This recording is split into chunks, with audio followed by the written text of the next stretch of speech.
खालिद अयूब साहब, आपके पास आना चाहूंगी। मुफ्ती साहब, आपको क्या लगता है सांकेतिक कुर्बानी देनी चाहिए? मध्य प्रदेश से संस्कृति मंच के जो सदर हैं उनके जरिए मशवरा दिया गया है कि आप बकरे को कुर्बान ना करके, उसकी कुर्बानी ना करके मिट्टी का कोई बकरा बनाए और सांकेतिक कुर्बानी दे दे। क्या ऐसा कोई ऑप्शन हो सकता है क्या?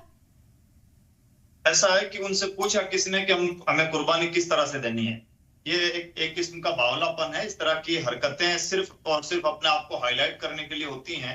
मजहब कोई बच्चों का खेल नहीं है, या कोई उसकी मिट्टी नहीं गूंदी जा रही है कि अब हमसे पूछ गछ के कोई रास्ता तय किया जाएगा। पहले से जो वैल्यूज तय हैं, जो सिस्टम तय है और जो तरीके बताए गए हैं, उन तरीकों को फॉलो किया जा रहा है। हमारा मुल्क हमें उसकी आजादी देता है, हम कर रहे हैं। और ये खामखा की फजूल बातें हैं और भाईचारे को मुतासिर करने वाली बातें हैं। और अगर इसी तरह से कोई किसी भी बात में इंटरफेयर करने लगे तो हमारे मुल्क में कई एक धर्म पाए जाते हैं और कई धर्मों की कई बातें ऐसी हैं जो कई अकलों में नहीं आती हैं। अगर सब एक दूसरे पर कमेंट करने लगे तो बातें बहुत लंबी बन जाएंगी और मुल्क का अमन चैन और भाईचारा उससे बुरी तरह मुतासिर होगा।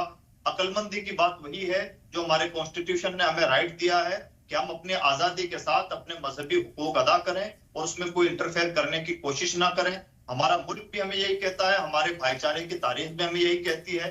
और इस तरह की बातें फजूल बातें होती हैं और सिर्फ हाईलाइट होने का ये एक तरीके होते हैं।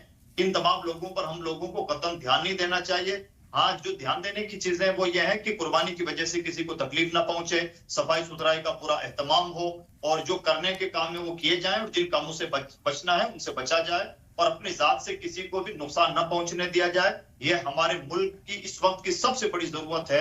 इस वक्त खासतौर पर हम जिन हालात से गुजर रहे हैं वहां भाईचारे को मजबूत करने की जरूरत है। इस तरह के बयानबाजियां करने वाले गोया भाईचारे के दुश्मन हैं और देश के दुश्मन हैं।